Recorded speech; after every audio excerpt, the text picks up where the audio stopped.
എത്ര തവണ നിന്നോട് പറഞ്ഞിട്ടുണ്ട് ആ സൂതപുത്രന്റെ ഒപ്പം പോകരുതെന്ന്? നിങ്ങൾ പറയുന്നത് എനിക്ക് മനസ്സിലാകുകയില്ല. പക്ഷേ എനിക്ക് ഒരു കാര്യം അറിയാം. എൻ്റെ ഉറ്റ ചങ്ങാതി അത് കർണൻ മാത്രമാണ്. അത് ആരൊക്കെ എതിർത്താലും അത് മാറില്ല. മാറണമെങ്കിൽ ഞങ്ങളിൽ ഒരാൾ മരിക്കണം. ഓർമ്മകൾ ദുര്യോധനനെ അസ്വസ്ഥനാക്കിക്കൊണ്ടിരുന്നു. കുറച്ച് സമയത്തിനു ശേഷം ഒരു ശബ്ദം അവിടെ പരന്നു കയറി. ദുര്യോധനന്റെ കണ്ണുകൾ ശബ്ദം വന്ന ദിശയിലേക്ക് തിരിഞ്ഞു. അത് വ്യാസനായിരുന്നു. ദുര്യോധനൻ വല്ലാതെ വിഷമിച്ചിരിക്കുകയായിരുന്നുവെന്ന് വ്യാസന് മനസ്സിലായി. ദുര്യോധന, കർണൻ നിനക്ക് പ്രിയപ്പെട്ടവൻ തന്നെയാണ്. പക്ഷെ ഇത് യുദ്ധമാണ്. ഇപ്പോൾ തന്നെ നമ്മുടെ പകുതിയിലേറെ സൈന്യങ്ങളും ആയുധങ്ങളും നഷ്ടപ്പെട്ടിരിക്കുന്നു. വിജയം നമുക്ക് വെറും സ്വപ്നം മാത്രമാണ്. ഈ ഒരു സമയത്ത് ചോദിക്കാൻ പാടുണ്ടോ എന്ന് എനിക്കറിയില്ല. അങ്ങെപ്പോഴും വിശ്വസിക്കുന്നുണ്ടോ നാം വിജയിക്കുമെന്ന്? ദുര്യോധനൻ വ്യാസനെ തന്നെ നോക്കിക്കൊണ്ടിരുന്നു.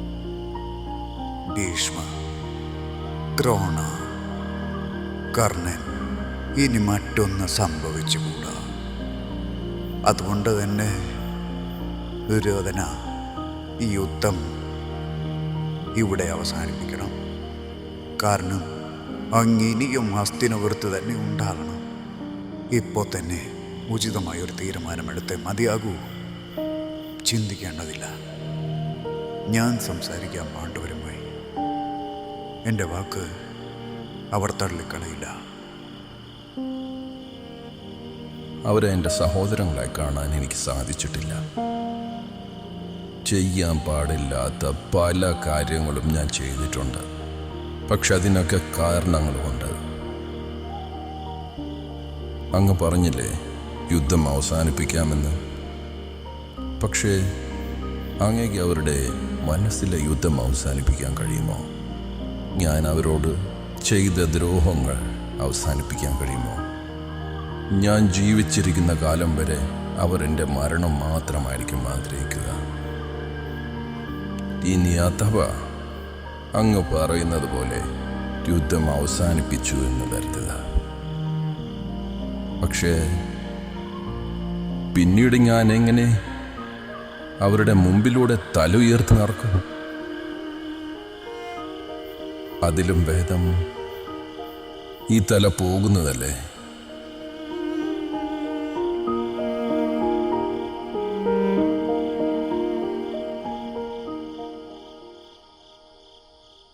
വെളുപ്പിനെ തന്നെ ദുര്യോധനൻ ഒരു ചർച്ചയ്ക്ക് വരുമെന്ന സന്ദേശം കൗരവ നേതാക്കന്മാരിൽ എല്ലാവരിലും എത്തി. സമയത്തിനു മുന്നേ പ്രധാന നേതാക്കന്മാരെല്ലാം അവിടെയെത്തി. അവർ തങ്ങളുടെ രാജാവിനായി കാത്തിരിക്കുവാൻ തുടങ്ങി. പതിവില്ലാത്ത ഒരു നിശബ്ദത അവിടെ പരന്നിരുന്നു. ആർക്കും പരസ്പരം ഒന്നും തന്നെ പറയാനുണ്ടായിരുന്നില്ല. കുറച്ച് സമയത്തിനുള്ളിൽ ദുര്യോധനൻ എത്തി. ദുര്യോധനനെ കണ്ടതും അവർ ചെറുതായി ഒന്ന് ഞെട്ടി. അവർ പ്രതീക്ഷിച്ച ഒരു ദുര്യോധനനായിരുന്നില്ല അത്. അയാളുടെ മുഖത്തൊരു പ്രത്യേക ചിരിയുണ്ടായിരുന്നു. എന്തോ ഒരു പക്വത അയാളിൽ വന്നിരിക്കുന്നതായി അവർക്ക് അനുഭവപ്പെട്ടു. ആ ചിരിയുടെ അർത്ഥം അവിടെ കൂടിയിരുന്നവർക്ക് മനസ്സിലായില്ല. നഷ്ടപ്പെടാൻ ഇനി ഒന്നുമില്ല എന്നതാണോ ആ ചിരിയുടെ അർത്ഥമെന്നവർ ചിന്തിച്ചു. എത്തിയ ഉടൻ തന്നെ ദുര്യോധനൻ അശ്വത്ഥാമാവിനെ വിളിച്ചു. അങ്ങയോളം യുദ്ധത്തിൽ പ്രാവീണ്യമുള്ള ഒരാൾ ഇപ്പോൾ നമ്മുടെ കൂടെയില്ല. അടുത്ത സൈന്യാധിപൻ അങ്ങാകുന്നതിൽ എനിക്ക് സന്തോഷമാണ്. എനിക്കും അതിൽ പരം സന്തോഷം വേറെ ഇല്ല ദുര്യോധന. പക്ഷേ അശ്വത്ഥാമാവ് എന്തോ ആലോചിച്ചു. പക്ഷേ നമ്മുടെ ഒരു നീക്കം പോലും ഇനി തെറ്റാൻ പാടില്ല. യുദ്ധത്തിൽ എന്നേക്കാൾ പ്രാവീണ്യമുള്ള ഒരാളുണ്ടെങ്കിൽ അതായിരിക്കും നല്ലതെന്ന് എനിക്ക് തോന്നുന്നു. എന്നേക്കാൾ പ്രാവീണ്യമുള്ള ഒരാൾ എൻ്റെ മനസ്സിലുണ്ട്. യുദ്ധത്തിൽ കർണന്റെ സാരഥിയായി അങ്ങ് നിയമിച്ചയാൾ, മാത്രദേശത്തെ രാജാവ് ശല്യർ. ഇന്നേ വരെ ഒരു യുദ്ധവും അദ്ദേഹം പരാജയപ്പെട്ടിട്ടില്ല.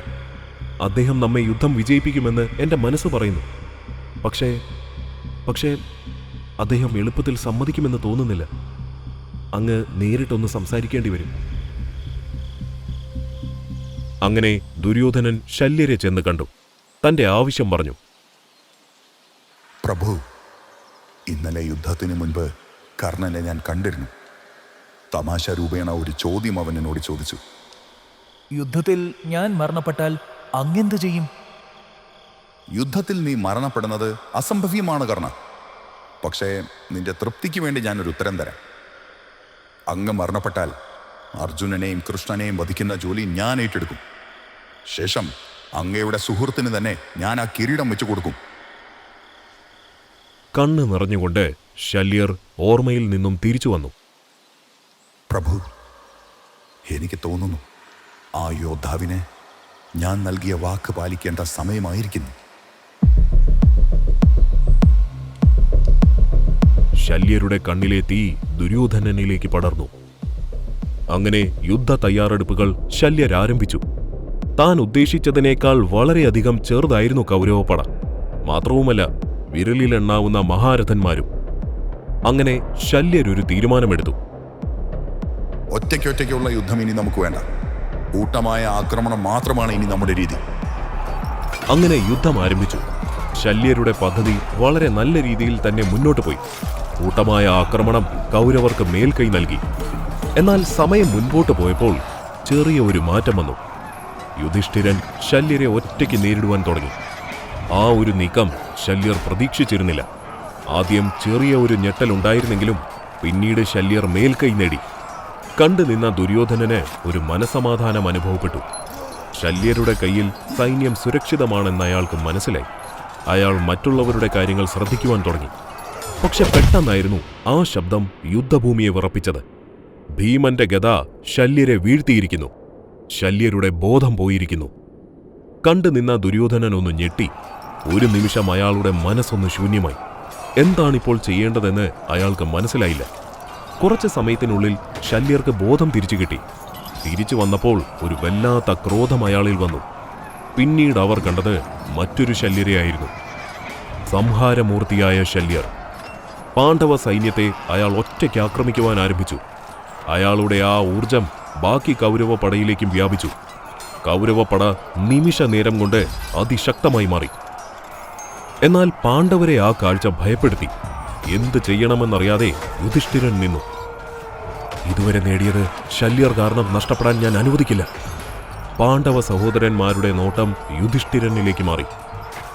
ദൃഷ്ടദുമ്നൻ എന്റെ ഇടത്തെ ചക്രത്തിന് ഉണ്ടാകണം. ഭീമൻ എന്റെ മുന്നിൽ തന്നെ ഉണ്ടാകണം. അർജുനൻ എനിക്ക് പിന്നിൽ നിൽക്കണം. അതുവരെയും കാണാത്ത ഒരു പ്രത്യേക ധൈര്യം അവർ അപ്പോൾ യുധിഷ്ഠിരനിൽ കണ്ടു. അയാൾ ശല്യർക്ക് നേരെ കുതിച്ചു.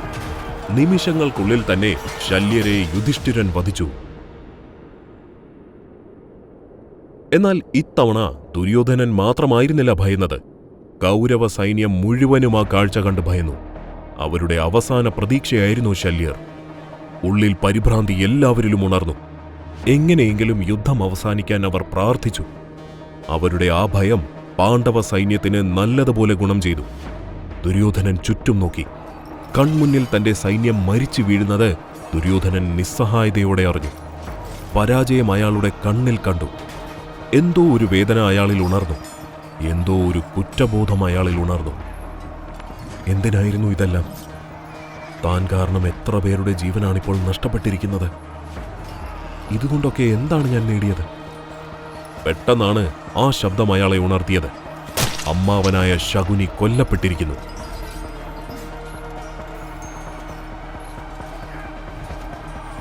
കാലിന്റെ അടിയിലെ മണ്ണൊലിച്ചു പോകുന്നത് അയാൾക്ക് അനുഭവപ്പെട്ടു. എന്തെങ്കിലും ഇപ്പോൾ ചെയ്തേ പറ്റൂ.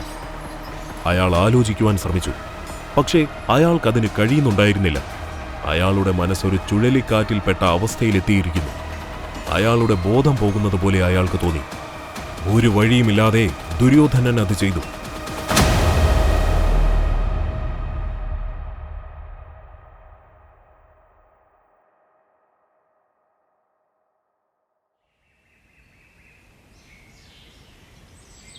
യുദ്ധഭൂമിയിൽ നിന്നും മാറി ഒരു കാട്ടിലൂടെ അയാൾ സഞ്ചരിക്കുവാൻ തുടങ്ങി. എന്നാൽ അധിക നേരം അയാൾക്ക് സഞ്ചരിക്കാൻ കഴിഞ്ഞില്ല. നിരവധി പരിക്കുകളേറ്റ അയാളുടെ കുതിരകൾ മരണപ്പെട്ടു. ശേഷം അയാൾ നടക്കുവാൻ ആരംഭിച്ചു. നടക്കുന്ന വഴികളിൽ രക്തം വാർന്നൊലിക്കുന്നുണ്ടായിരുന്നു. ലക്ഷ്യമില്ലാതെ അയാൾ നടക്കുവാൻ ആരംഭിച്ചു. പഴയ ഓർമ്മകൾ അയാളുടെ മനസ്സിലേക്ക് വന്നുകൊണ്ടേയിരുന്നു. ശേഷം ഒരു തടാകത്തിനരികിൽ അയാൾ ഇരുന്നു. പെട്ടെന്നായിരുന്നു ഹസ്തിനപുരം കൊട്ടാരത്തിലെ ഒരു സാരഥി അവിടേക്ക് വന്നത്. ദുര്യോധനന്റെ ആ ഇരിപ്പ് അയാളെ വേദനയിലാഴ്ത്തി. പ്രഭു, ഞാൻ എന്താണ് ഈ കാണുന്നത്? എനിക്കിത് സഹിക്കാൻ കഴിയുന്നില്ല. പരിസരബോധം നഷ്ടപ്പെട്ടിരുന്ന ദുര്യോധനൻ ആ ശബ്ദം കേട്ടപ്പോൾ തിരികെ വന്നു. നീ എന്തായാലും പാണ്ഡവരിൽ നിന്നും രക്ഷപ്പെട്ടതിൽ സന്തോഷം. പ്രഭു, അങ്ങ് കൊട്ടാരത്തിലേക്ക് വരൂ. എന്റെ യാത്ര അങ്ങോട്ടേക്കാണ്. കൊട്ടാരത്തിലെ എല്ലാവരും ഭയന്നിട്ടാണ് ജീവിക്കുന്നത്. അങ്ങേ കണ്ടാൽ അവർക്ക് അതിൽ പരം ആശ്വാസം ലഭിക്കാനില്ല. നീ കൊട്ടാരത്തിലേക്ക് മടങ്ങിക്കോളൂ. എനിക്ക് തടാകത്തിലൊന്ന് ഇറങ്ങണം. ദുര്യോധനന്റെ കണ്ണുകൾ ആ തടാകത്തിൽ തന്നെയായിരുന്നു. പ്രഭു, അങ്ങേക്ക് എന്താണ് പറ്റിയത്? ദയവായി എന്നോട് പറഞ്ഞാലും. ദുര്യോധനൻ ഒന്നും തന്നെ മറുപടി പറഞ്ഞില്ല. അയാൾ ആലോചനയിൽ തന്നെയായിരുന്നു. എനിക്ക് വേണ്ടി ഒരു കാര്യം ചെയ്യുമോ നീ?